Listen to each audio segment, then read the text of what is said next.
Bueno, vamos a hablar entonces de las funciones. Funciones gruesas. La primera y la más obvia es que este sistema es el encargado de mantener la integridad del sistema circulatorio. Y si yo mantengo la integridad del sistema circulatorio, ¿qué otra integridad estoy salvaguardando?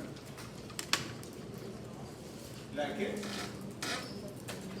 A ver, si yo tengo el sistema circulatorio bajo un control, una integridad, lo mantengo íntegro, es decir, que la sangre circule todo el tiempo por este sistema de manera adecuada, ¿qué estoy salvaguardando también? ¿Qué? A ver. Piensen, si la economía de la casa de ustedes depende de su papá y su mamá, ¿sí o no? ¿Qué pasaría si se afecta la economía de su papá y su mamá? ¿Qué pasaría? Piensen, ¿qué les pasaría a ustedes? ¿No han pensado en esa posibilidad en su vida nunca? Eso es aterrador cuando uno depende de otro, no está bajo su control en muchas cosas. Pues se va a alterar los tejidos que se irrigan con la sangre. Entonces, por eso es fundamental que el sistema esté funcionando correctamente. Si el sistema circulatorio llega a obstruirse, ¿qué le pasa a los tejidos? Se mueren, porque requieren de nutrientes de oxígeno. Entonces, el resguardar el sistema circulatorio es fundamental como integridad completa de todo nuestro organismo, porque todos los tejidos dependen de una u otra manera del sistema circulatorio. Entonces, por eso decimos que finalmente el sistema de hemostasia está interviniendo en la homeostasis total de nuestro organismo. Bueno, ¿cómo hace para mantener esa integridad? Primero, evitando que la sangre se extravase hacia los tejidos. Cuando la sangre pasa a los tejidos también es malo, porque ese paso de la sangre, que se denominan hemorragias, pues van a terminar también matando el tejido. ¿Listo? ¿Por qué? Porque bueno, no circula sangre, porque la sangre tiene componentes tóxicos como el hierro que si se acumulan terminan generando daño tisular. Entonces es ideal que la sangre siempre se encuentre circulando a través del sistema. Otra cosa que puede ocurrir es que la sangre se pierda hacia el exterior, hemorragias externas, ¿no? Como ocurre durante el traumatismo o lesiones que permiten que la sangre comience a perderse. Pues ahí va a intervenir el sistema de hemostasia para evitar que esa integridad se altere. Lo otro muy importante es que la sangre, dijimos al inicio, que era un tejido de qué tipo? Líquido. El hecho de que sea líquido depende del sistema de hemostasia. ¿Por qué? Porque el sistema de hemostasia también puede convertir la sangre a estado sólido. O sea que ahí tenemos dos opciones, o la sangre líquida o la sangre sólida. Eso va a estar regulado también por el sistema de hemostasia. La mayor parte del tiempo vamos a necesitar que la sangre esté en estado líquido. O sea, es necesario, porque si no estuviera en estado líquido no podría moverse a través de los vasos. Sin embargo, hay circunstancias donde una fracción de la sangre debe pasar al estado sólido, sobre todo para formar ¿qué? Trombos, que son necesarios para obstruir la salida de sangre del sistema circulatorio. Es decir, pero para hacer eso necesitamos un estricto control, porque si nos pasamos de punto, ¿qué vamos a hacer? Obstruir vasos. O generar cascadas de coagulación generalizadas que terminan convirtiendo gran parte de la sangre de estado líquido a estado sólido. Lo otro es que el sistema de hemostasia es un sistema que también va a promover la reparación. Solamente lo vemos a veces como coagula, no coagula, forma trombos o no trombos, pero realmente subyace, una vez ese sistema se activa, es que va a favorecer la cicatrización de los tejidos, sobre todo cuando hay lesiones, y además la reparación del sistema vascular. O sea que ahí también vamos a tener los componentes hemostásicos funcionando. ¿Cuáles son esos componentes claves? O sea, claves así como grandes, ¿sí? Porque luego vamos a ir en detalle cada uno de ellos. Los primeros de los que vamos a hablar son las plaquetas. ¿Qué dijimos de las plaquetas? Primera clase. Son fragmentos de células, no son células. Aunque tienen una complejidad tal que uno puede pensar llegar a pensar que son células, no lo son, pero son realmente muy, muy complejos. El otro componente fundamental van a ser las células endoteliales. O sea que aquí vamos a tener un componente celular. Aunque las plaquetas no son células, obviamente el endotelio está conformado por células. Y ese endotelio se incluye dentro del sistema de hemostasia. Es decir, participa en funciones asociadas al sistema de hemostasia. Lo otro son las proteínas plasmáticas de la coagulación. Hay decenas de proteínas que están en el plasma que van a ser parte del sistema de hemostasia. Es decir, cumplen funciones relacionadas con este sistema. Finalmente tenemos la matriz extracelular como un componente que está por fuera del sistema circulatorio, pero que es necesario para poder activar el sistema o para darnos cuenta cuándo el sistema debe ser activado. Bueno, podemos subdividir el sistema de hemostasia en tres tipos. Esto va a ser evidente casi siempre después de que lesionamos el sistema circulatorio. ¿Cuáles son esos tres tipos de hemostasia? La primaria, la secundaria y la terciaria. La primaria se asocia fuertemente con las plaquetas, es decir, va a ser el componente guiado a través de la activación de las plaquetas. La secundaria, ¿cuál va a ser? Va a estar relacionada con las proteínas de la coagulación que permiten la formación de un coágulo o tapón de fibrina. Esto va a llamarse cascada de la coagulación también. Y por último, podemos decir que hay una tercera fase, que es la hemostasia terciaria, y es en la que comienzan a activarse los mecanismos que favorecen reparación y van a permitir eliminar el coágulo que se acaba de generar por la hemostasia primaria y la hemostasia secundaria. Dentro de cada fase hay muchas moléculas. O sea que entender el sistema de hemostasia implica conocer esas moléculas, identificarlas y aprender sobre los procesos moleculares que se están dando para que tengamos un tapón de plaquetas, un coágulo de fibrina y finalmente podamos degradar. O sea que aquí estaríamos describiendo pues cosas todavía muy gruesas, muy gruesas. Bueno, finalmente el sistema de hemostasia es un sistema que está en equilibrio entre dos fuerzas. Hay unas fuerzas que se llaman las fuerzas ¿qué? Prohemostásicas. Si son prohemostásicas, ¿qué tenderán a hacer? Prohemostásicas. Favorecer la formación de trombos. ¿Sí? Esas fuerzas entonces tenderían a hacer eso. Mientras que yo tengo las fuerzas antihemostásicas. ¿Qué tienen a hacer? A ver. Antihemostásicas. Todo lo contrario. Tienen la dirección, su fuerza va en dirección contraria, es decir, a que no se coagule. ¿Sí? Cualquier desequilibrio en estas dos fuerzas genera problemas del sistema hemostásico. Si tengo un desequilibrio que favorece las fuerzas prohemostásicas, ¿qué va a suceder? Pues muy probablemente voy a comenzar a coagular. Pero si tengo un desequilibrio que favorece las fuerzas antihemostásicas, no coagulo y hay circunstancias donde definitivamente debería coagular. Entonces, tenemos que verlo así, es un balance de fuerzas. Esas fuerzas en una persona normal, desde el punto de vista del sistema de hemostasia, están en un equilibrio perfecto.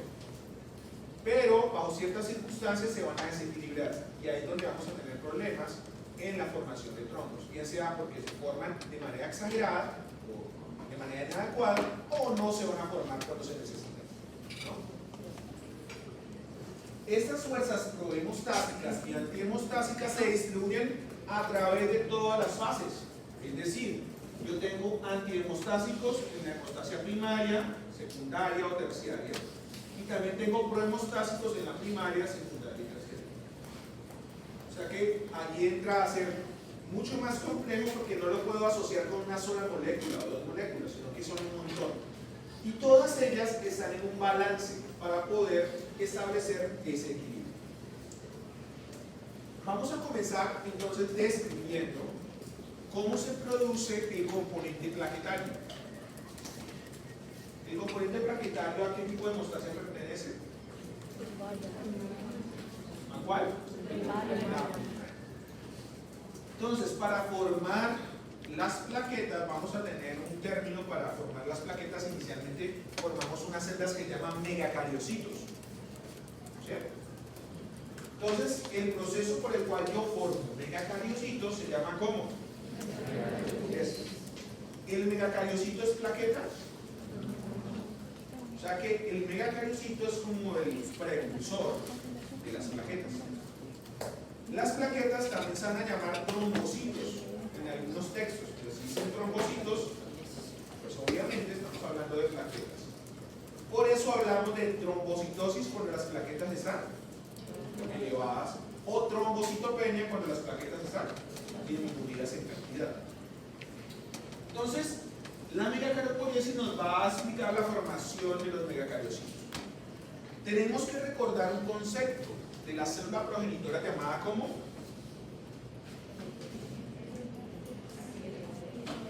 ¿cuál?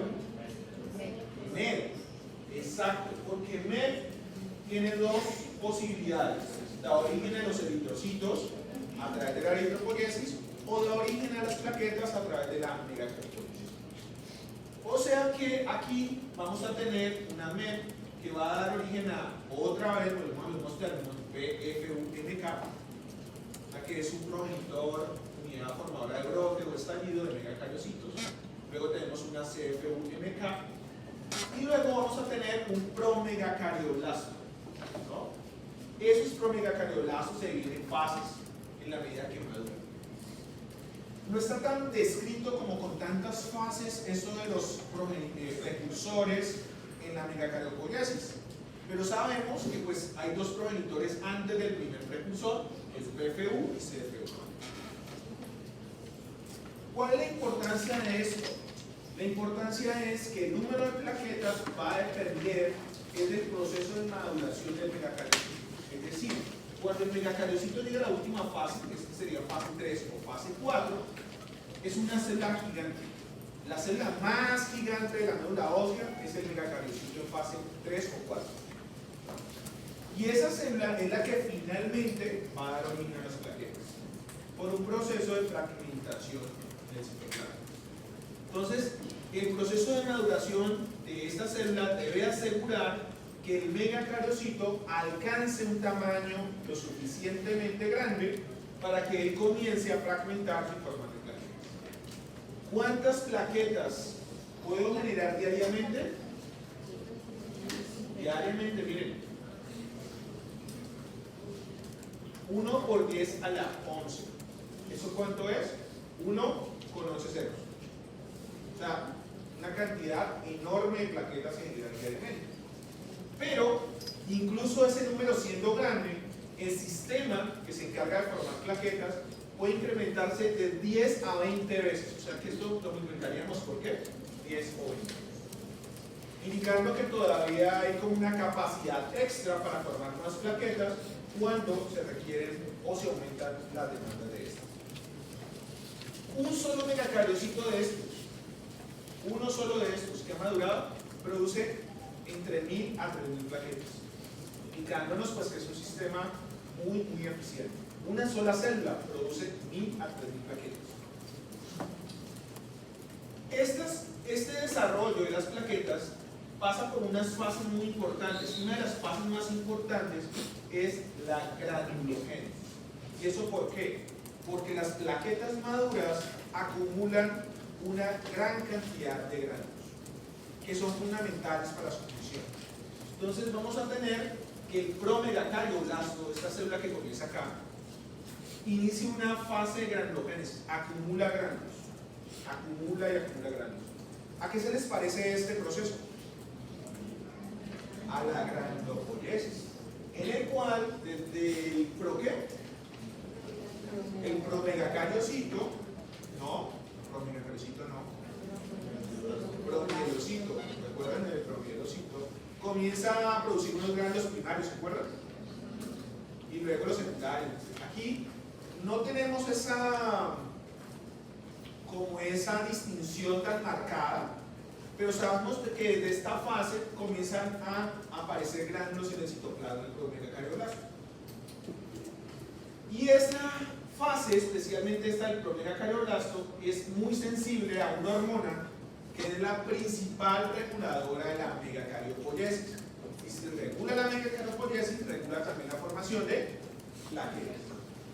Esa es la trombopoietina, que sabemos que es un factor extrínseco a la médula, es decir, que es producida periféricamente, llega a la médula y esencialmente va a afectar a estas células para inducirles una correcta maduración.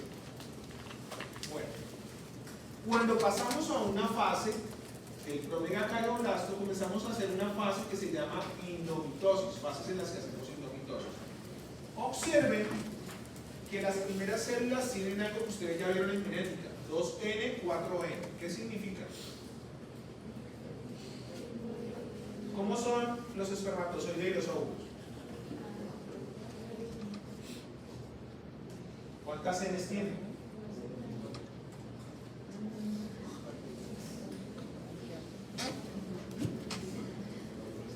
Son haploides, entonces ¿cuántas N? Una. Las células somáticas son diploides, ¿cuántas N? 2N. Observen que estas células son 2N o pueden ser ¿qué? 4N. ¿Cómo es posible eso? Es posible porque la línea megacariocítica hace algo que se llama endomitosis. ¿Qué es la endomitosis? Que yo duplico el material genético, o sea, duplico los cromosomas, pero la célula no sé qué. Por lo tanto, la célula, ¿qué le pasa? Acumula material genético. Entonces, eso va a ser muy evidente en esta fase. Miren que pasa de 4N, 8N y luego de 8N puede llegar a ¿qué? 128N. Imagínense. O sea que hace una serie de endomitosis, el cual el núcleo, por eso si yo tengo más material genético, ¿qué pasa con el núcleo? Más grande. ¿Qué pasa con la célula? Más grande. Y si desde acá estamos produciendo gránulos, esto se va acumulando de manera secuencial. Todo este proceso de endomitosis y de acumulación de gránulos es lo que nos explica por qué esta célula llega a adquirir un tamaño tan gigante, un tamaño muy llamativo, gigante. Bueno, este proceso de endomitosis también es muy importantemente regulado por la TPO. O sea, la TPO también estimula que estas células hagan más endomitosis. Y en la medida que hagan más endomitosis, vamos a ver ahorita, el tamaño es mayor. Bueno, una vez esta célula ha adquirido el tamaño y ha madurado apropiadamente su citoplasma, tenemos el proceso de trombopoiesis. O sea que este pasito de acá, de megacariocito a plaqueta, es lo que llamamos trombopoiesis. Y por lo tanto, estos también se llaman trombocitos. Una vez las plaquetas surgen, entonces esas plaquetas duran muy poco tiempo en circulación. 7 a 10 días. O sea, pongámoslo en una semana. Las plaquetas que usted produjo hoy, el próximo miércoles, ya no existieron. Entonces, eso también hace que tengamos que hacer un recambio continuo de plaquetas muy alto para mantener su concentración dentro de los niveles fisiológicamente normales. Bien.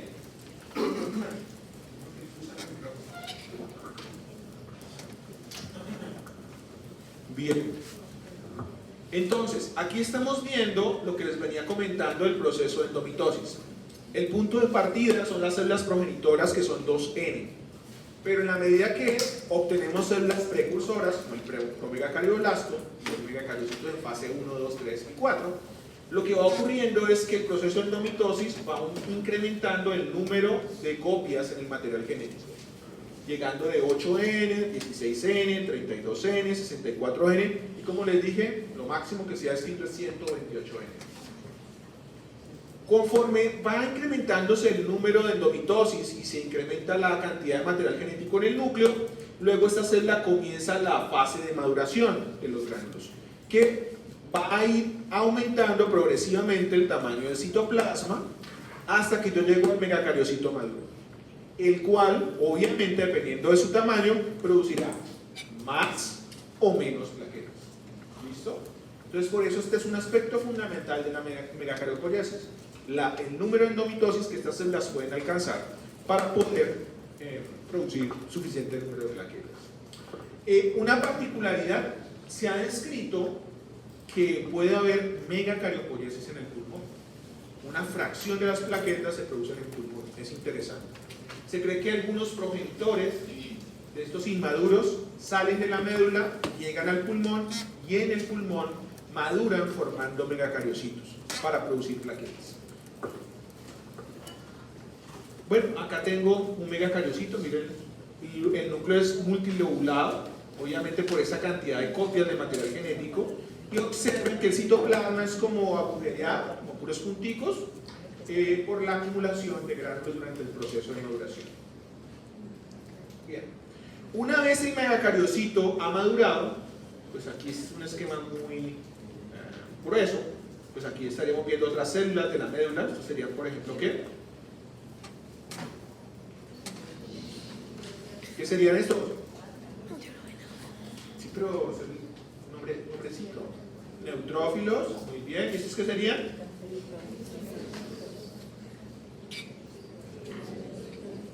No, eritrocitos en la médula.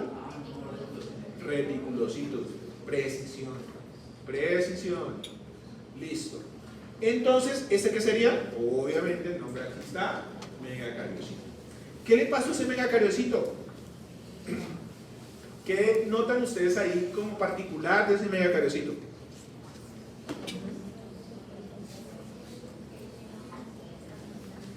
¿Qué? Ah, tiene unas proyecciones. ¿Y las proyecciones a dónde van? A los vasos. ¿Y este qué tipo de vaso será? Repaso de la clase del miércoles anterior. Exacto, capilares sinusoidales que atraviesan la médula. O sea que tienen discontinuidades, y por esas discontinuidades, ¿qué pasan? Pasan las... Muy bien, a esto se le va a llamar pseudópodos y a esto se le va a llamar filopodios.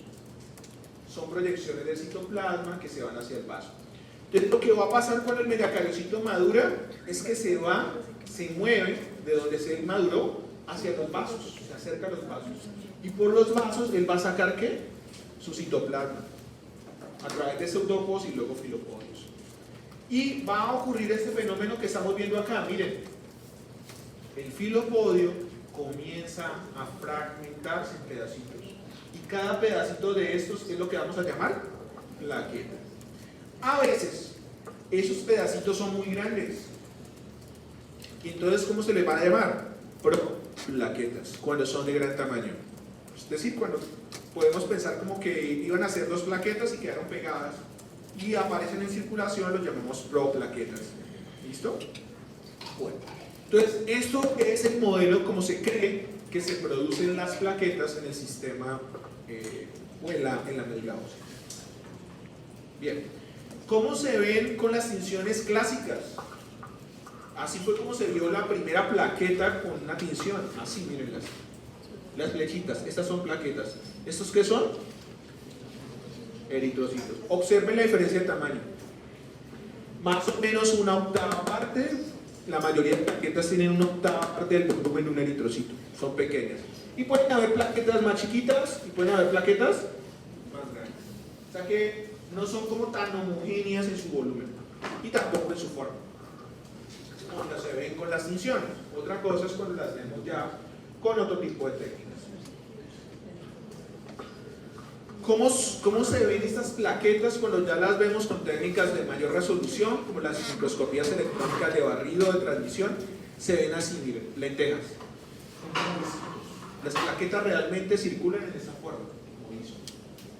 Obviamente aquí hay varias plaquetas, todas ahí aglomeradas, y estas serían plaquetas que han sido activadas. O sea que esto se denominaría plaquetas en reposo, y estas plaquetas activadas. O sea que eso implica un cambio morfológico importante que nos va a explicar parte de la función plaquetaria.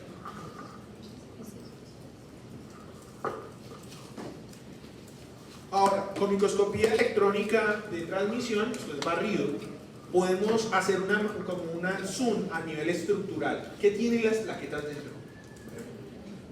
Lo primero que hemos hablado, gránulos. Vamos a encontrar gránulos. Hay dos tipos de gránulos muy bien identificados. Unos gránulos se llaman alfa y otros gránulos se llaman delta, ¿no? O cuerpotensos.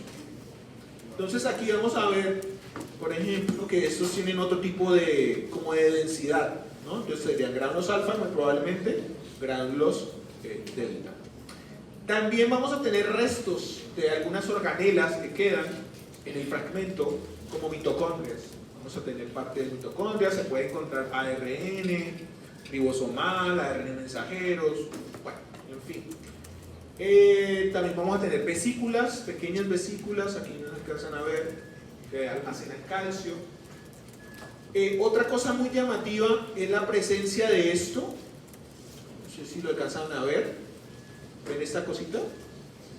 Es que es un disco, esta estructura es la que permite que la plaqueta tenga esta forma como de lenteja, y son discos o bandas de microtúbulos, ¿no? Que se organizan de esta manera para favorecer esta forma aerodinámica de la plaqueta.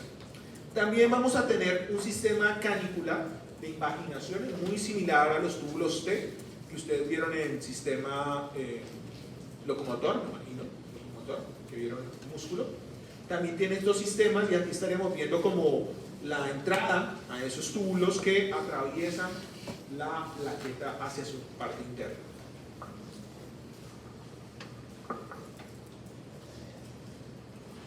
Bueno, y aquí para que comparemos con un... ¿Qué célula será esta? ¿Qué célula es esta? Megacariocito. Neutrófilo.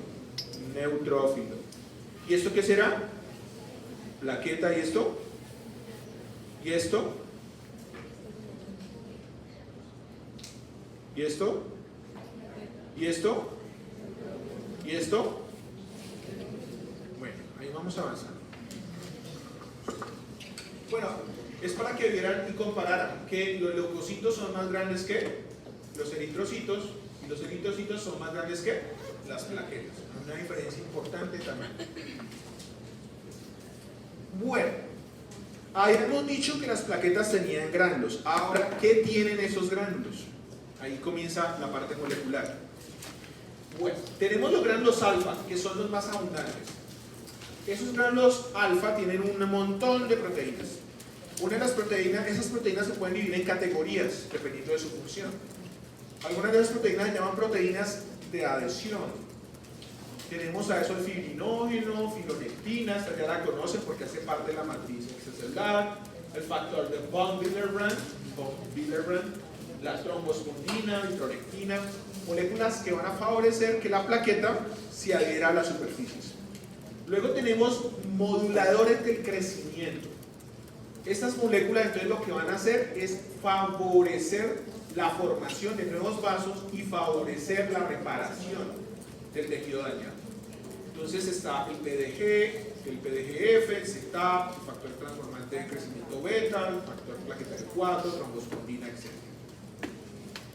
Y luego están unos factores que se llaman factores de la coagulación. Estos factores de la coagulación, siempre hago el llamado de atención, se encuentran normalmente en suficiente cantidad en el plasma. O sea, no dependemos de la plaqueta, que la plaqueta aporte esos factores para que se dé la coagulación. Sin embargo, estos gránulos son ricos también en factores de la coagulación.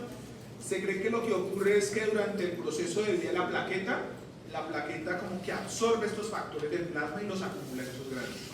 Esa es la hipótesis actualmente vigente, por la cual aparecen esos factores de la coagulación, como el factor 5, los quininógenos de alto peso molecular, el fibrinógeno, factor 11, proteína S, el PAI1, todos los que van a participar ya formalmente en la fase de hemostasia secundaria y también, en el caso del PAI, en la fase de hemostasia terciaria. Vamos a encontrar lisosomas, no hay actualmente como una una función principal en las plaquetas para lisosomas, se considera que pueden ser como residuos que quedan allí, pero realmente una función específica para la plaqueta no ha sido definida. Otros gránulos que son importantes son los cuerpos densos o gránulos delta. Estos gránulos son menos abundantes, hay menos de esos gránulos en la plaqueta, pero van a tener una serie de moléculas que se denominan agonistas. Ustedes en fármaco que saben que es una agonista. ¿Qué? ¿Qué?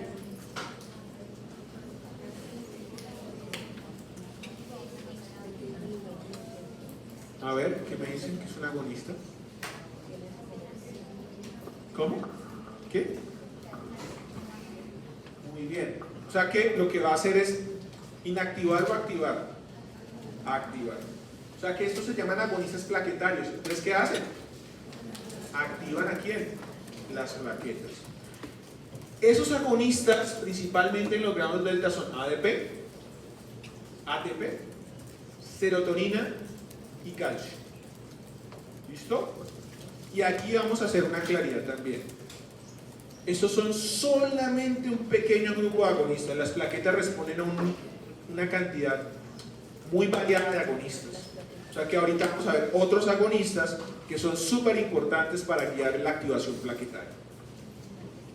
Bueno.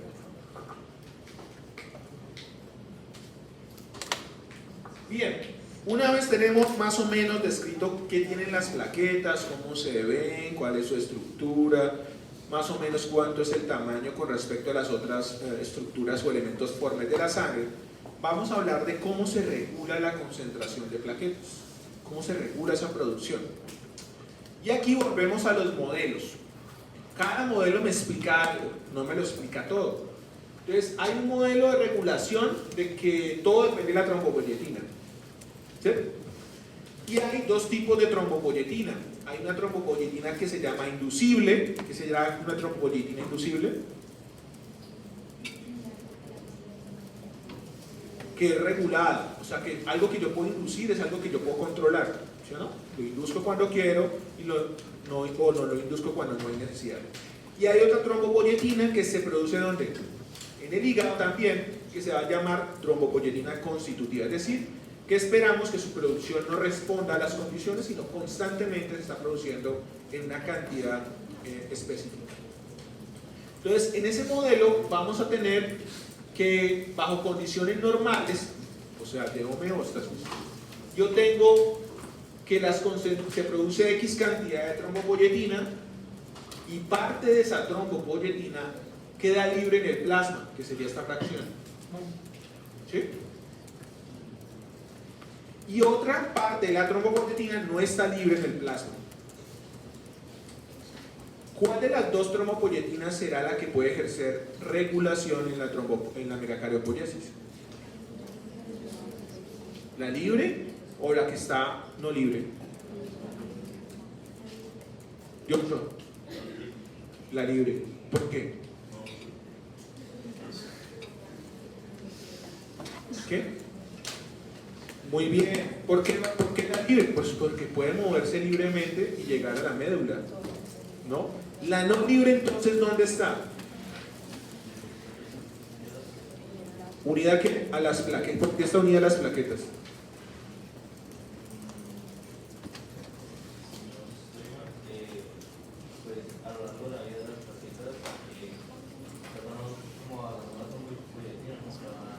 No, por eso, porque se une la trombopoyetina a las plaquetas. ¿Quién dijo eso? ¿Dónde está la persona que dijo eso? Muy bien. Dilo fuerte. Porque tiene los receptores para consumir la TPO. Exacto. Los receptores para TPO empezaron a expresarse fuertemente desde la fase de promegacardioblasto. Quedan en esa membrana. Cuando las plaquetas se forman, esos receptores quedan en la membrana de la plaqueta. Y esos receptores ya no cumplen una función como para activar la plaqueta o regular la fisiología de la plaqueta, sino que su función va a ser regular las concentraciones de TPO libre. O sea, que cuando yo tengo X número de plaquetas, esas plaquetas tienen receptores para la TPO, toman la TPO del plasma y una fracción queda como libre. ¿Sí? Y esta TPO libre, si no cambia el número de plaquetas, ¿qué va a pasar? La concentración de TPO libre va a ser constante. Y eso va a estimular pues, de manera constitutiva la médula ósea para producir plaquetas. ¿Qué va a pasar si las plaquetas disminuyen? Por ejemplo, me corté, me dio una hemorragia y hoy ustedes saben que las plaquetas se van a utilizar para controlar ese evento vascular. ¿Qué va a pasar con las plaquetas cuando disminuyen?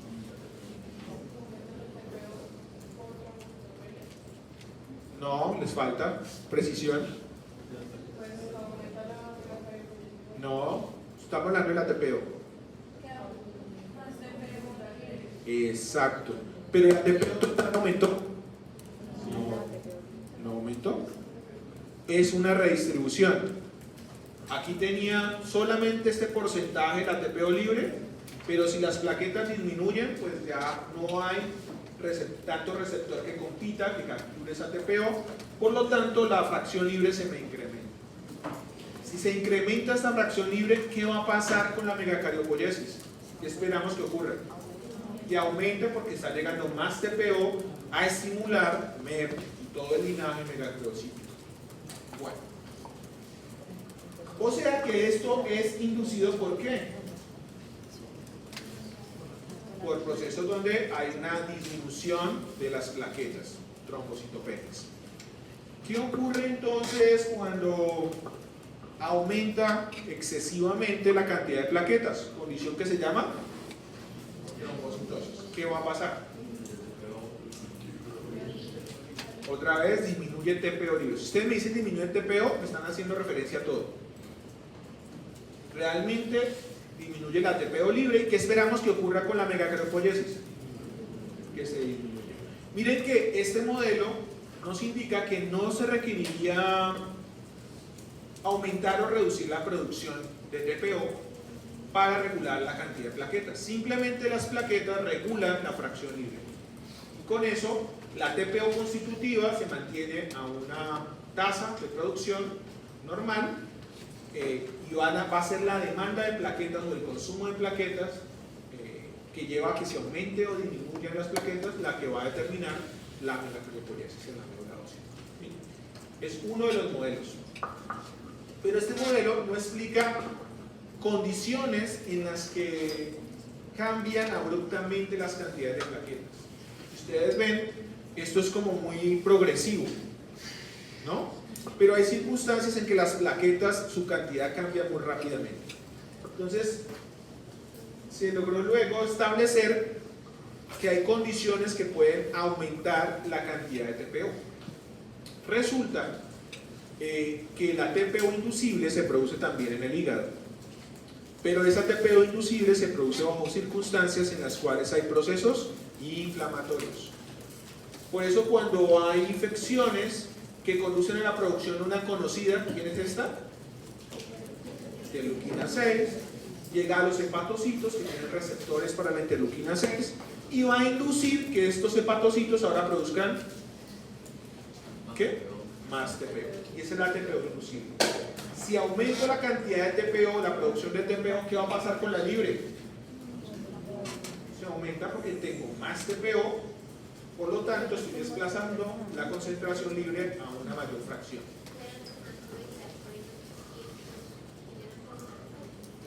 No, hay diferentes circunstancias. Puede ser aumento de plaquetas, lo cual no está muy descrito, no tienen trombocitosis los obesos, pero más con procesos inflamatorios que activan la cascada de la coagulación o generan que el sistema, el endotelio, no tenga actividad anticoagulante. O sea, ahí entrarían otras partes del sistema. Bueno, ¿qué va a pasar? Que entonces, bajo estas circunstancias donde hay inflamación, se llama la TPO inflamatoria, pues voy a tener aumento de la TPO y voy a tener trombocitosis. Pues es común que infecciones importantes vayan o cursen con un aumento en el número de plaquetas, ¿no?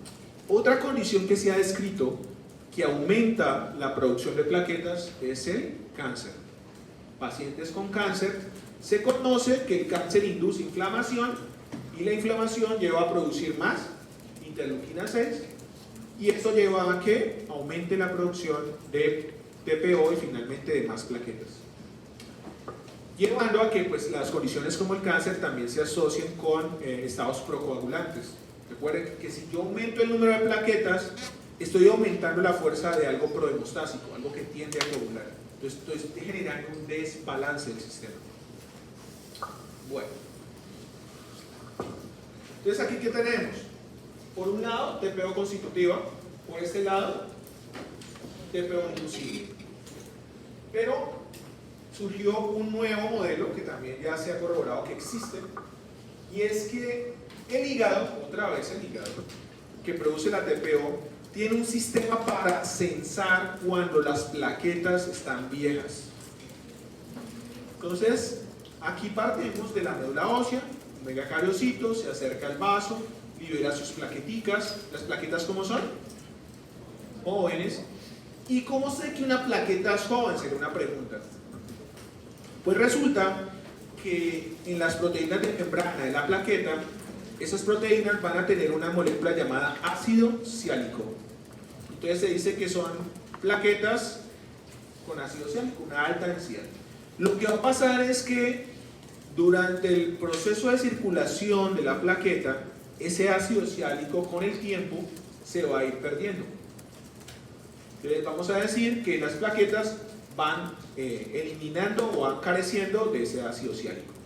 ¿Qué es lo que va a pasar? Que en el hepatocito, en los hepatocitos, hay un receptor llamado AMR que va a reconocer que esas proteínas ya no tienen ácido ciálico. Entonces lo que va a hacer este receptor es que cuando reconoce eso, ¿qué hace? Se activa, transmite una señal mediada por la llanosquinasa 2 para activar ¿quién? Las STAT3. O sea que casi todas usan casi el mismo sistema de señalización. ¿Y esa STAT3 qué va a promover? Transcripción y traducción de más TPO. O sea que las plaquetas viejas también inducen producción de TPO a través del hígado. O sea que esta sería como un sistema de corrección muy fino, dependiendo de cuántas plaquetas están envejeciendo, para producir TPO y poder mantener la concentración del TPO que va a estimular la formación de nuevos megacariocitos. Aquí importante, ¿cómo se llama el receptor para trombopoyetina? MPL. MPL es el receptor. Este receptor es el que queda, miren, ¿dónde? En las plaquetas, ¿lo ven? Y este es el receptor que atrapa la trombopoyetina para evitar que toda la trombopoyetina quede en forma libre. ¿Listo? ¿Está claro todo esto? Bueno, avancemos. ¿Qué utilidad tiene esto? Nos permite entender procesos en los cuales las plaquetas cambian su concentración dependiendo del estímulo. Traigo este ejemplo, es un ejemplo para que pongamos en contexto lo que hemos visto. Supongamos que una persona va a ser sometida a un proceso de cirugía, una cirugía mayor, no una cirugía menor, sino mayor. ¿Qué pasa en las cirugías? Pues evidentemente el cirujano debe llegar al tejido, debe cortar, debe sacar, dependiendo del tipo de cirugía, y eso genera hemorragias. Y por eso pues tiene que estar preparado todo el equipo médico en el quirófano para controlar esas hemorragias y manejarlas.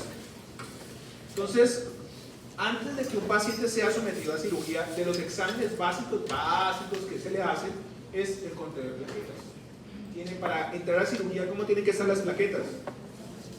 Normales, ni altas ni bajas, normales. Si el paciente tiene las plaquetas bajas, se pospone la cirugía, menos de que pues ya sea debido a muerte. ¿Por qué? Porque si tiene plaquetas bajas, ¿qué va a ocurrir? Como vamos a romper vasos, no va a haber cómo coagular, pues va a morir por hemorragia. Y si las tiene muy altas, todo lo contrario, hacemos la cirugía y se forman demasiados trombos por hiperactivación, coagulación. No queremos ni lo uno ni lo otro, o sea que las plaquetas deberían estar dentro de un rango normal. Lo mismo va a ocurrir para otras pruebas que vamos a ver luego, como son los factores de la coagulación. Las ondas de PT y PTT deben estar también normales para poder hacer una cirugía con mayor confianza. Entonces miren, este es el paciente. ¿Qué observan ustedes? Esta es la TPO, ¿funcionó? ¿Esta TPO cómo está? Estas serían las plaquetas, ¿no? Los distintos amaritos. ¿Cómo está esta TPO? Unida a las plaquetas, o sea que está unida a su receptor. ¿Y estas cómo están? Libres. O sea que esta libre es la que va a ejercer su acción sobre la médula ósea para formar megacariocitos que forman plaquetas. Y así se la pasa. ¿Qué pasa? Hacemos la cirugía, punto 2. Hacemos la cirugía. ¿Qué supone que ocurre durante la cirugía? Miren que ese es el número de plaquetas, ¿no? ¿Qué pasa con las plaquetas en este? Bajan abruptamente. ¿Por qué bajaron? No.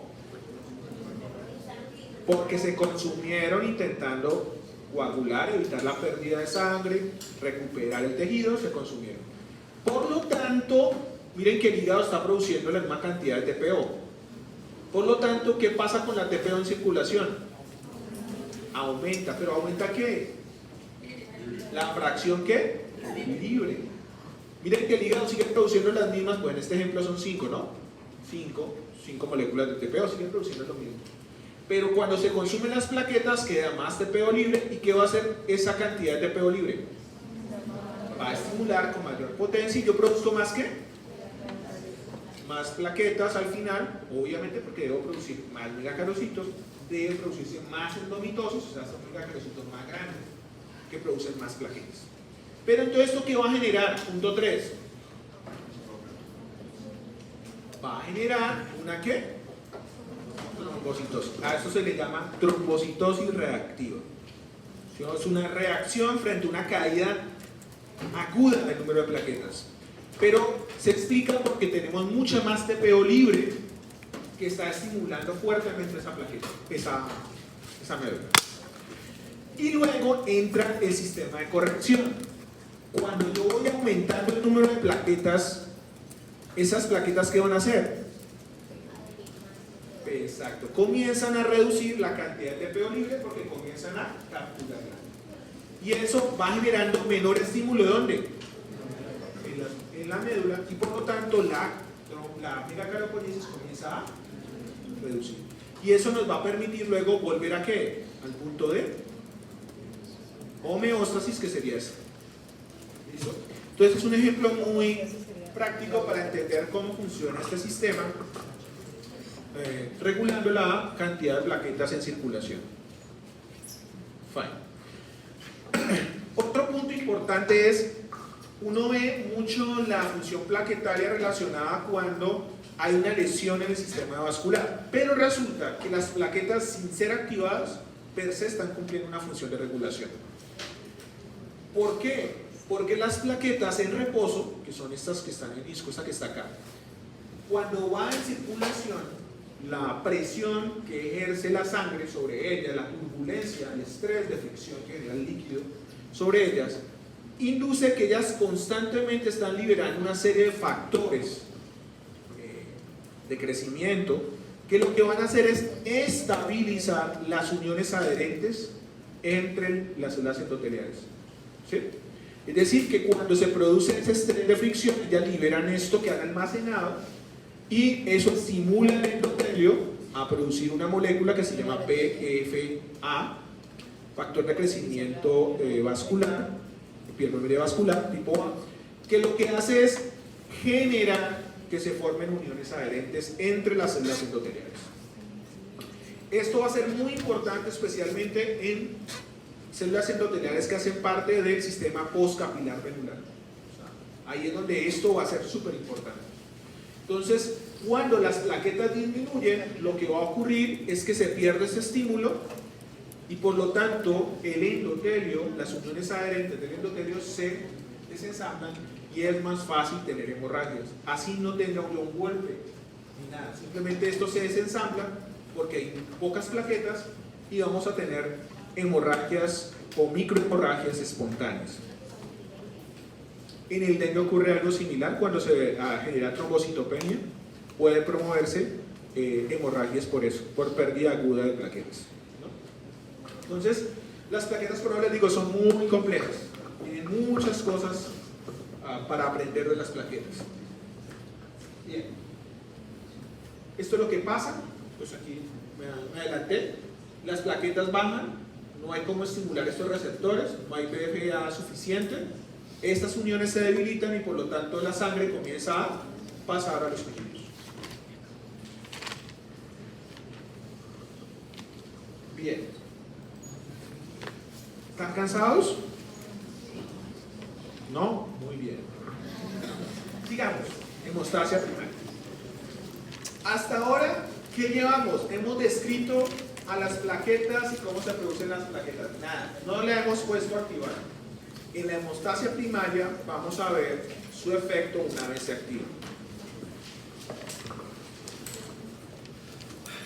Bueno, para efectos prácticos de organizar nuestra cabeza, decimos que las plaquetas pasan por 4 fases en su activación. La primera fase para la mayoría de ellas es la adhesión.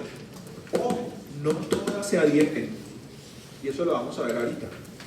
Luego, la activación, todas se activan. Secreción, todas secretan. Agregación, todas se agregan. O sea que la única que no cumplen todas es adhesión, y vamos a ver por qué. Fotograma, esto es como si fueran los fotogramas de las películas de Chaplin. ¿Alguien ha visto películas de Chaplin? Esas, imagínense. Fotograma, ¿qué ven acá? No, muchachos, no sean tan primarios. ¿Qué ven? Yo veo cuadritos, yo veo bolitas. ¿Qué ven?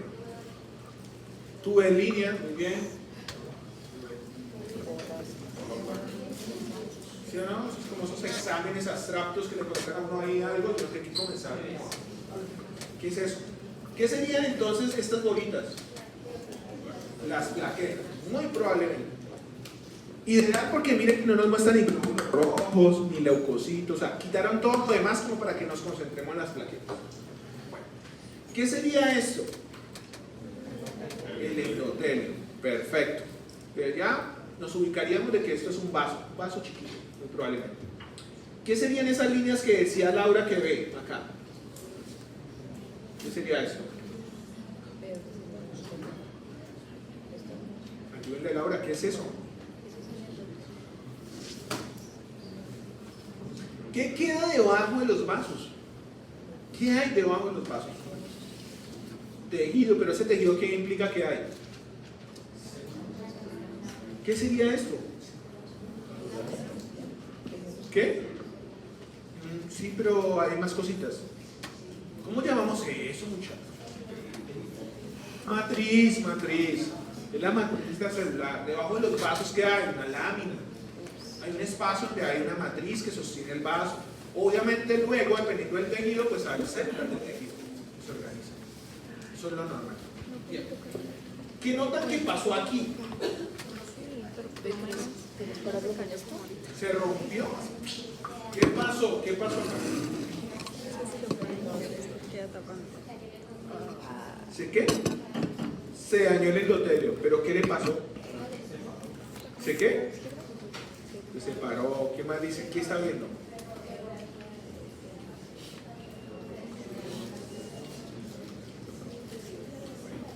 Se perdió la continuidad del endotelio, ¿no? Aquí hay endotelio, aquí no. ¿Qué genera eso? Que se exponga, ¿qué parte se está exponiendo? La matriz. Y la matriz no se debe exponer. Un vaso que esté íntegro no debe permitir que la matriz entre en contacto con la sangre. ¿Listo? Lo que entra en contacto con la sangre es el endotelio y abajo del endotelio está la matriz. Nunca se debe de poner en contacto la matriz con la sangre. Bueno, situación, fotograma 2. ¿Qué estamos viendo ahí? ¿Qué pasó? Fotograma, ¿qué me dice qué pasó? ¿Qué pasó con las plaquetas? No. Lo que ven en la foto. Exacto. Donde había celdas endoteliales, se unieron las plaquetas a esa zona. ¿Cómo lo hicieron? Ese proceso se va a llamar adhesión. O sea que lo que voy a decir que pasó es que las plaquetas se adhirieron a la matriz. Eso es lo que pasó. O sea que estamos en la fase 1. Luego, ¿qué va a pasar?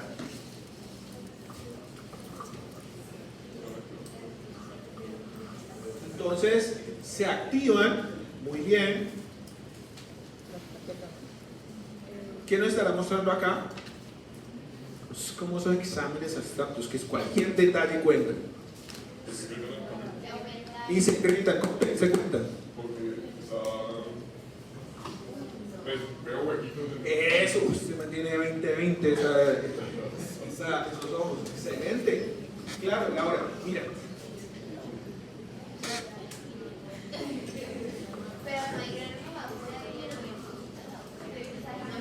Mire eso al dibujante.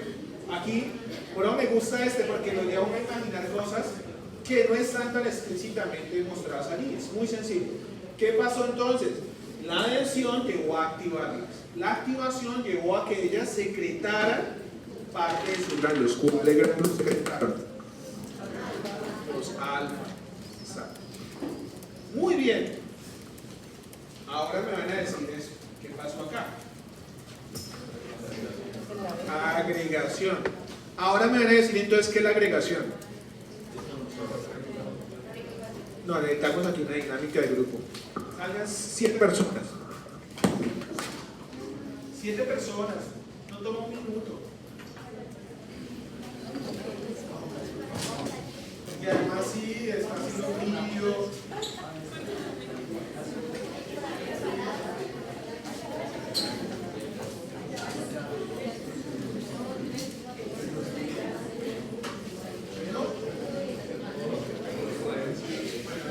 Yo les voy a dar sus roles. A ver, háganse acá, les voy a dar sus roles.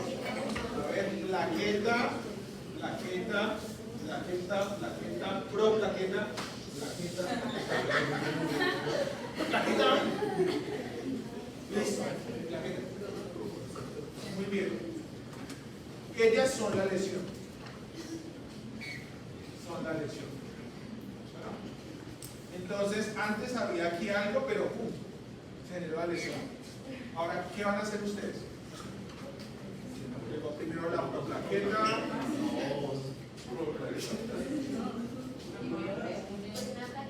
Espérate. Si ellas dos son la lesión, ¿qué hace una persona con una plaqueta acá? ¿Esto qué sería? Endotelios, ¿no? O sea, esta, aquí fue donde se lesionó, esta de la vida. Una plaqueta.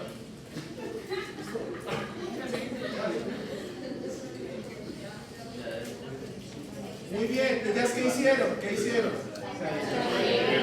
Entonces, ¿pero cómo se le diría uno? ¿Así con los dos? No, agarre. Eso. Pero agárrese. Muy bien. Ahora tienen que hacer un gesto de que se activaron.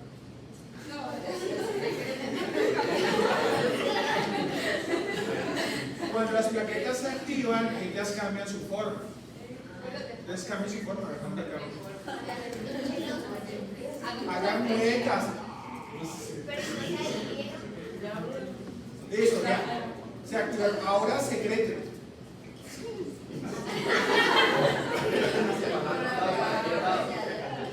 No, está bien, secreten. Pero pueden secretar con la boca, o sea, decir algo por aquí. Granulos alfa, libérate.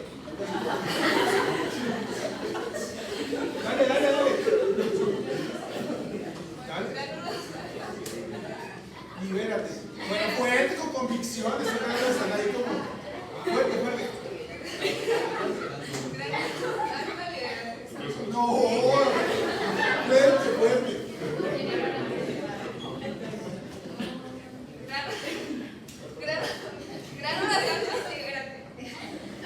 Muy bien. Estos granulos se liberan, pero por acá, que es el vaso, están circulando estas plaquetas. Venga para acá.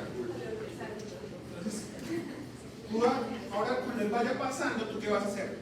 Vas a decir, granulos alfa, libérate, pero a ver, cuando eso esté pasando, ¿quién libera? Está pasando, libera, a ver. ¿Qué vas a hacer tú? Exacto. Entonces tú, cuando te estás uniendo a otra plaqueta, esa unión se va a llamar agregación.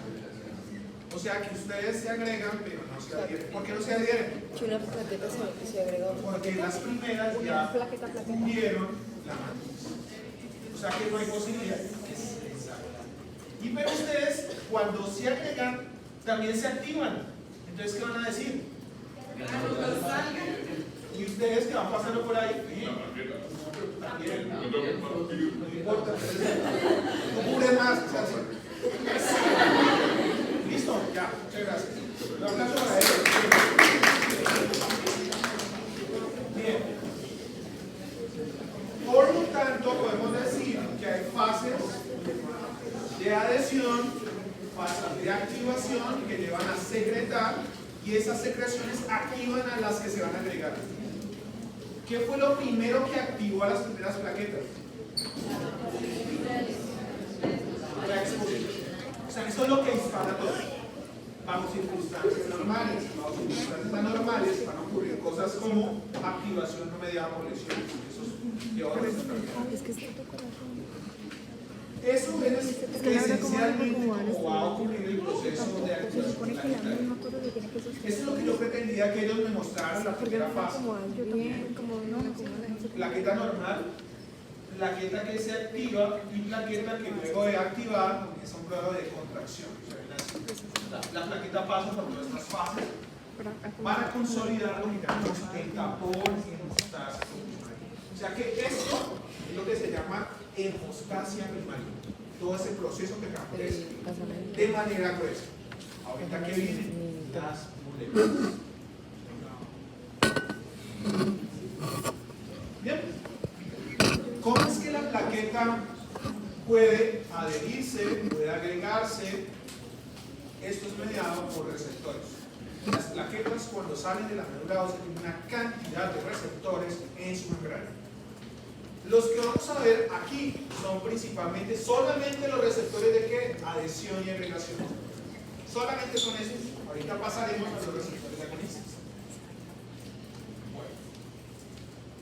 El más importante es los receptores de adhesión. El más es el receptor para el factor B.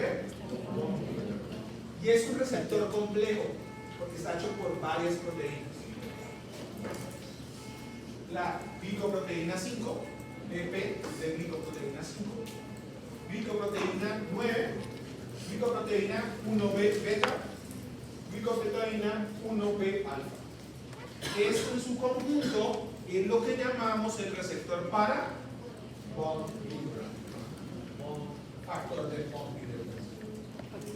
Luego tenemos varios tipos de receptores para colágeno. Uno de esos tipos de receptores para colágeno es el receptor para colágeno alfa 2 beta 1. ¿Por qué? Porque está formado por la glicoproteína 1A y por la glicoproteína 2A. Luego está el receptor para fibronectina, glicoproteína 2A, pero combinado con la glicoproteína 1C. ¿Ven? Luego tenemos el receptor para vitronectina, que está formado por el alfa y beta 1, el receptor de vitronectina. Tenemos el receptor para fibrinógeno, y aquí va a poner interesante. Este receptor es de agregación. Este es el receptor que les permite a las plaquetas unirse a otras plaquetas para agregarse. Estos son de adhesión, todos estos que venía escribiendo son de adhesión. Tenemos el receptor para trombospondina, el receptor para la minina. ¿Dónde hay la minina? La matriz. ¿Dónde hay colágeno? ¿Dónde hay vitronectina? ¿Dónde hay factor de von Willebrand? ¿Dónde? El plasma es producido por el endotelio, pero se puede fijar a la matriz. Entonces, ahorita vamos a hablar de ese proceso interesante. Entonces, miren, todos estos receptores son los que tienen una plaquetita de esas que son como lentejas chiquitas. Todo eso lo tienen ellos.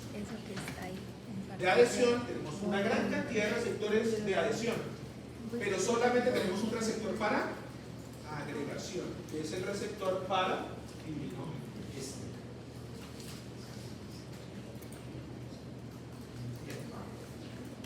Dijimos que el receptor más importante de adhesión es ¿cuál? Von Willebrand. No. Y lo que determina que las plaquetas se activen, ¿qué es? La adhesión. Entonces, si usted no se adhiere, pasan dos cosas. O sea, Tiene normal, tiene percha. pero lo más importante, si usted no se adhiere bien, ¿qué le pasa a esa plaqueta?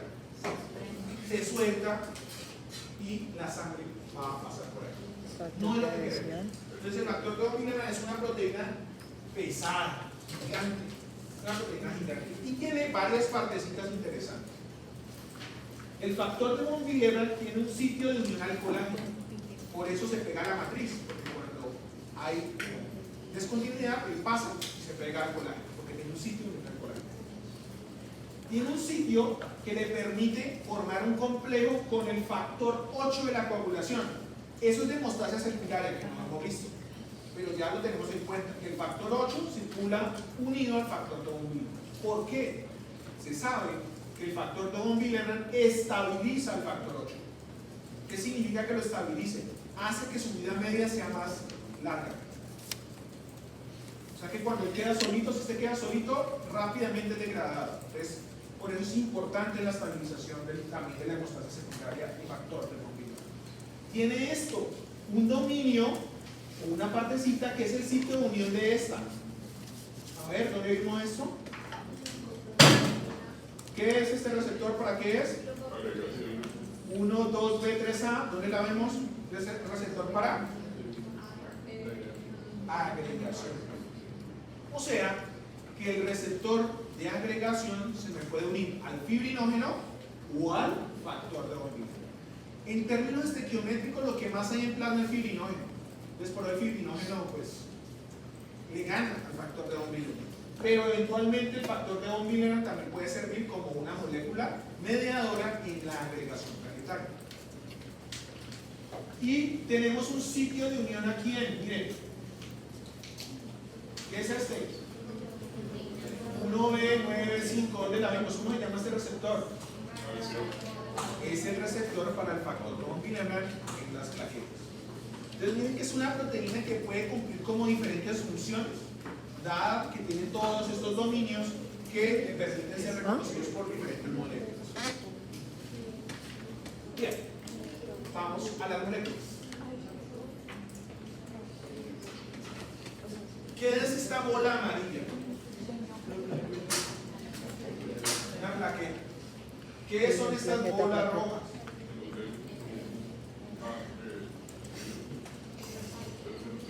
Le voy a dar 10 segundos. Bien.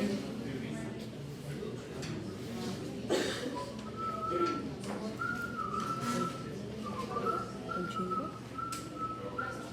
Pues va a quedar grave, qué pena.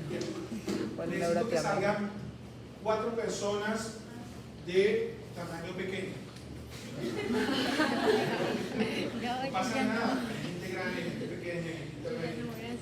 Profe, Pero no, ¿usted qué hace? Ah, no, pero alguien cambió. Tú haces hasta allí y ya sale. Perfecto. Ya salió primero, ¿no? alguien pequeño. ¿Sale?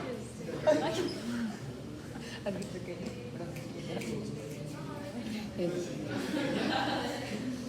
O sea, todo aquel que esté entre. A ver, alguien hay algo que sabe que soy pequeño, no pasa nada. Eso, muy bien. Perfecto. Se me mojaron las narices. Otra vez, me muy bien. lloviendo. Vaso, esto es un vaso, un endotelio, pero se dañaron. ¿Sí o no? O sea que aquí ocurrió la lesión. Ustedes van a hacer. Necesito tapitos grandes. 3 grandes, 3 grandes. Ahí sí todos.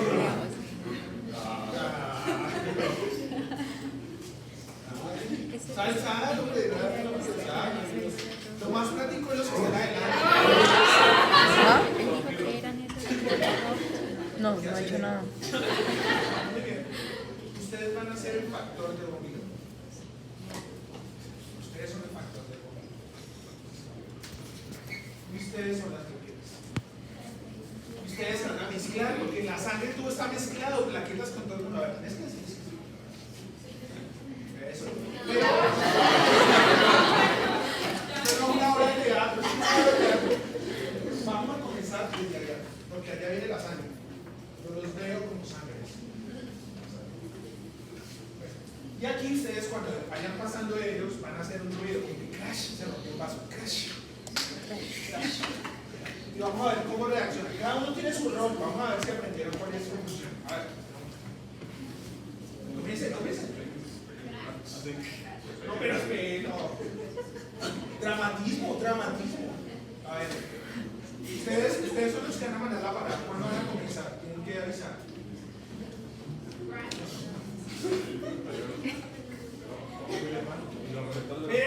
Nadie puede hablar. Tienen que actuar. Vuelvo. Nadie puede hablar. Las plaquetas no hablan. Ya les hablo. A ver.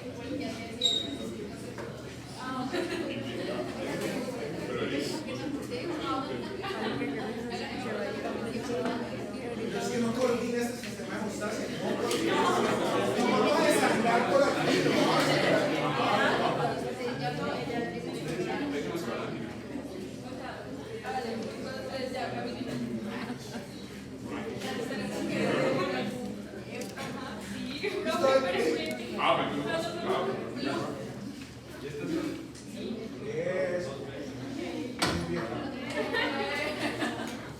Espérate, ahorita no. ¿Ustedes qué se pegaron?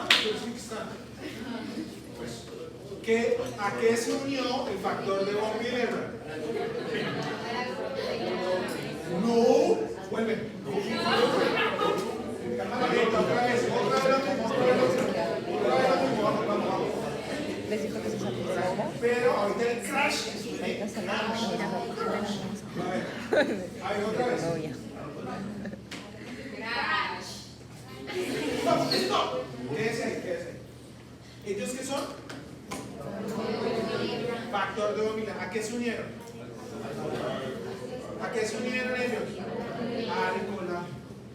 O sea que la unión inicial es del factor de von Willebrand al colágeno de la madre. Luego,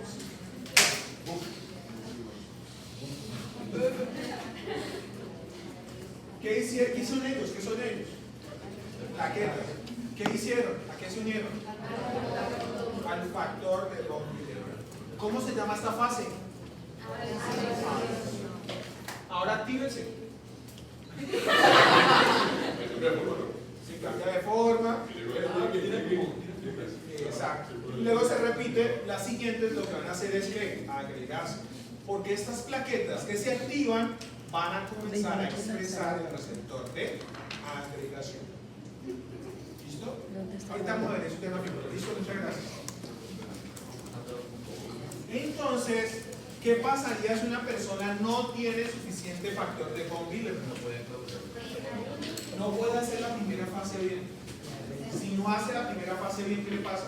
El coágulo es inestable. Y ustedes dirán, pero profe, con todos esos receptores que tiene la plaqueta, para colágeno, para la adenina, para la intronectina, esos otros, ¿por qué no funcionan? Sí funcionan, pero ¿qué pasa? No son tan fuertes. Entonces, si no son tan fuertes, ¿qué va a hacer la presión sanguínea? Los va a esconder. Al no ser tan fuertes, fácilmente el coágulo, la primera fase de la adhesión, no es lo suficientemente fuerte y la presión sanguínea los va a esconder. Por eso el factor de von Willebrand es tan esencial en la primera fase de adhesión. Ahora sí, ¿qué son las bolitas rojas?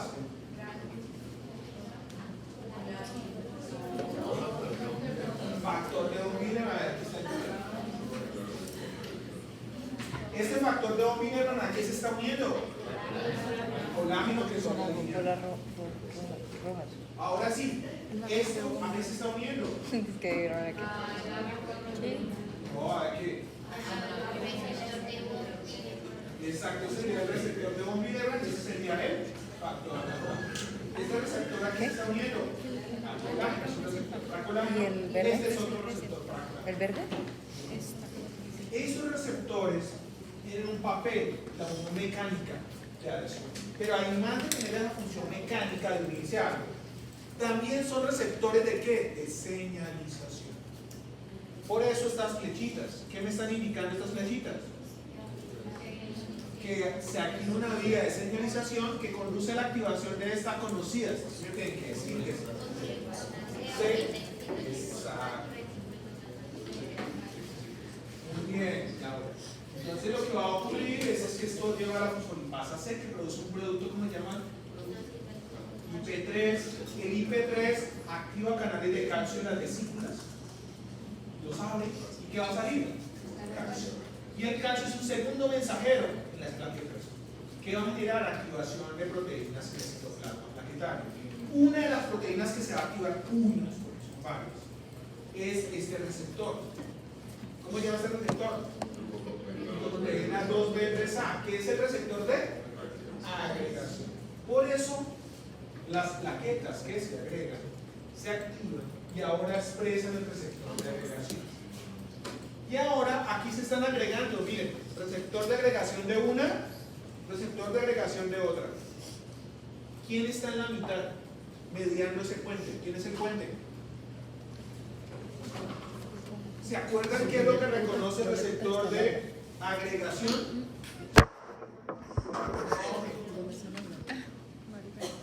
Exacto. Entonces, el fibrinógeno es una proteína muy abundante en el plasma, muy abundante. Entonces, cuando ellos expresan el receptor de agregación, pues el fibrinógeno llega y va a permitir puentear la agregación de una plaqueta con otra. ¿Sí?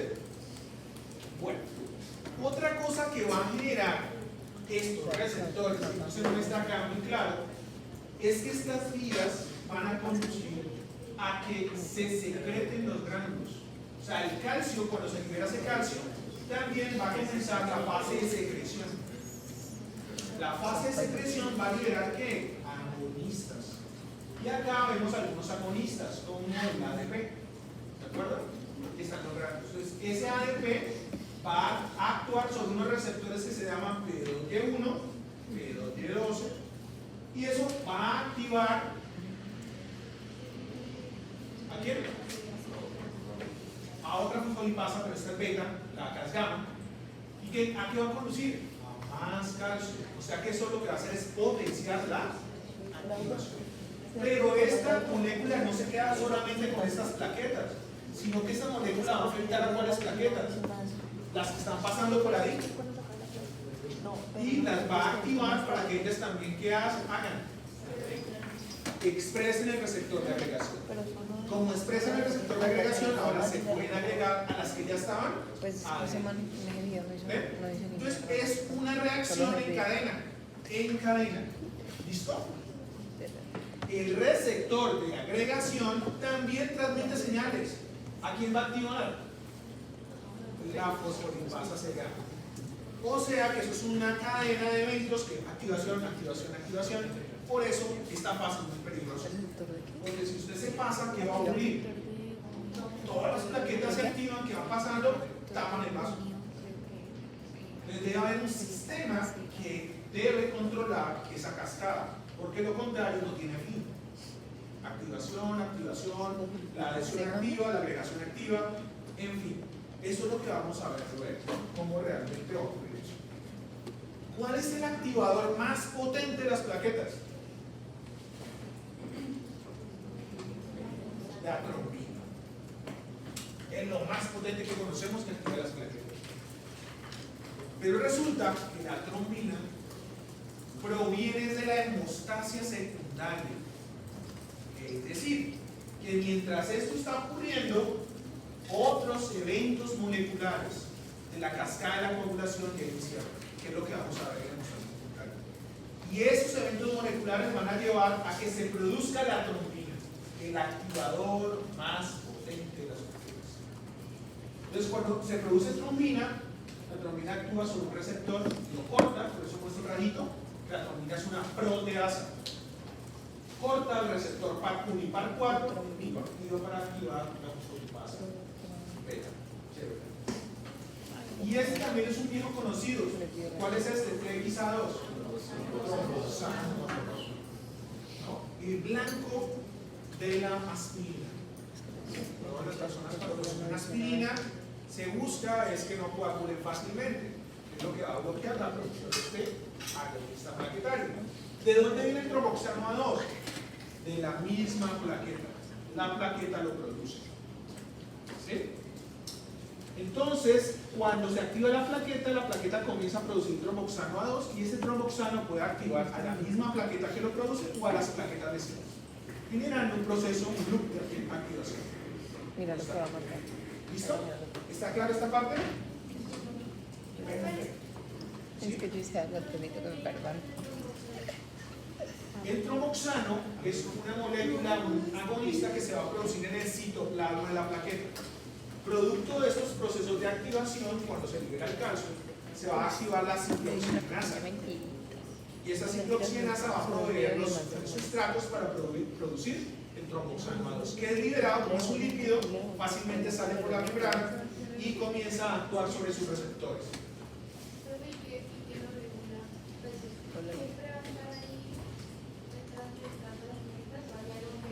Vamos a ver la siguiente fase, cómo se regula. Recuerden que son varios componentes. Aquí solamente estamos viendo el componente plaquetario, pero evidentemente debe haber algo que regule la plaqueta para que esto no se nos sobreamplifique y terminemos coagulando toda la sangre. Sí. Recuerden que el ADP está almacenado en los granulos delta. ¿Sí? No, sí. O sea, digamos que todos son agonistas. La gran diferencia es la potencia. ¿Cuál es el más potente? Trombina. Moderadamente potente, tromboxano A2. Levemente potente, ADP. Y aquí eso que estamos mencionando unos cuantos, porque también tengo como agonista la epinefrina. También por acá la tenemos.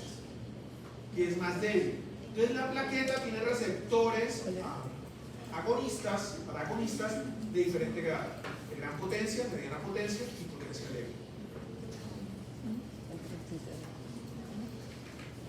Bien, ahora vamos a poner el contexto. ¿Qué vemos en el fotograma 1? ¿Vos tenés más clases? Es lo que ustedes me digan que ven ahí. ¿Qué están viendo? Bueno, ese sistema está normal o está alterado. Normal. ¿Qué notan que está haciendo el endotelio a circunstancia normal? ¿Está produciendo qué? I2 y oxígeno. Y está expresando moléculas como la tromboglobulina. Mientras tanto, ¿qué hay en la sangre? Por lo que esperamos, elementos formes, glóbulos rojos, leucocitos, plaquetas. ¿Sí? Y también en el plasma pues vamos a tener una cantidad enorme de moléculas donde se resalta ¿quién? Sí, soy. Factor de von Willebrand. ¿Listo?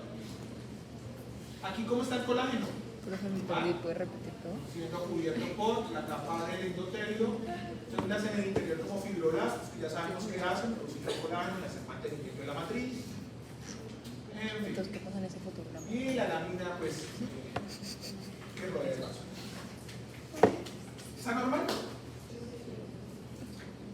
De pronto, ¿Normal qué? algo pasó. ¿Qué pasó? No, fíjate, como decía Laura, pues, sí, decía Laura, ¿De al qué? pasar, ¿cómo se llama? ¿Cómo? ¿Qué? Si vos decís, a vos te da asco. La que tal menos cuando tiene chiste que trae por ahí mediamente. Se dañó el vaso, la continuidad del endotelio se perdió y hay una exposición de la matriz. ¿Cierto? ¿Qué ocurre en este momento? El factor de von Willebrand se pega.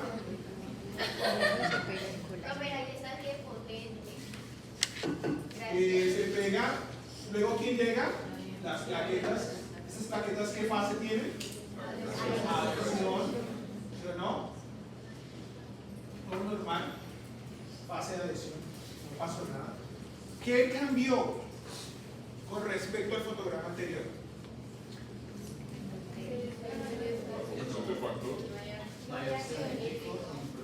Exacto. En el sitio lesionado se suprime transitoriamente la producción de óxido nítrico y prostaglandina. Se suprime la producción de ¿qué? ¿Qué sucede acá? ¿Qué está mostrando este fotograma? ¿Y luego?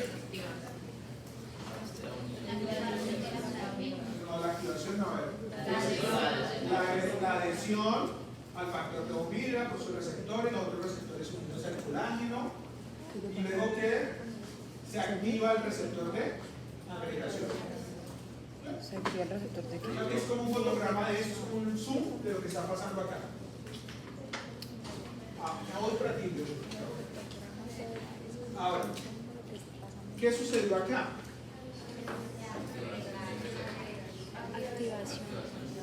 Ahora sí, activación, agregación, y se van pegando todas las plaquetas una tras otra, formando un puntico. Esto es lo que llamamos el tapón hemostásico, que va a evitar que la sangre se me salga por este camino. ¿Tapón qué? Pero hay un elemento nuevo acá. ¿Cuál es el elemento nuevo que no hemos mencionado? O sea, Tapón hemostásico. que la fibrina es parte esencial del tapón. ¿Por qué necesitamos fibrina? Por una simple razón. Los tapones formados solamente por plaquetas son inestables. La fibrina es una malla, literalmente es como una malla que une todas esas plaquetas y evita que las plaquetas se me desprendan. Por eso vamos a necesitar un sistema que nos permita formar la fibrina. Ese sistema se llama la cascada de la coagulación o hemostasia secundaria. Ahora vamos a la pregunta de la compañera. ¿Cómo es posible que esto no termine o termine en un momento determinado este proceso de activación de las plaquetas?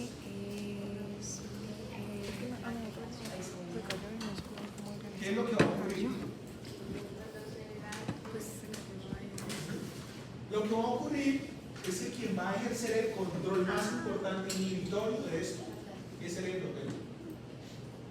El endotelio produce óxido nítrico y prostaglandina. Ellos son inhibidores de la activación plaquetaria y de la coagulación.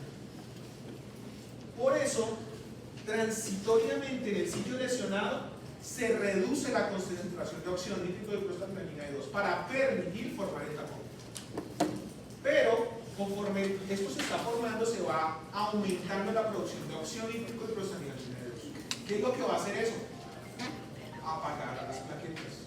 Que las plaquetas que van pasando por ahí sean fuertemente inhibidas y ahora ya no se puedan agregar. Que la cascada de coagulación que se activó también se vaya suprimiendo paulatinamente. Entonces, por eso el endotelio es fundamental en el control. ¿Qué vamos a tener cuando envejecemos? Vamos a tener un proceso natural, biológico de envejecimiento, y es que nuestro endotelio comienza a producir menos que óxido. Por lo tanto, se está favoreciendo ¿qué? La coagulación. Y si a mí se me lesiona un vaso, es más probable que no se controlen las plaquetas de la cascada y el vaso se termine tapando. Entonces eso se observa conforme aumenta la edad, que es más fácil los eventos oclusivos en los vasos, por un déficit en el control del óxido nítrico y un aumento en las fuerzas procoagulantes. ¿Listo?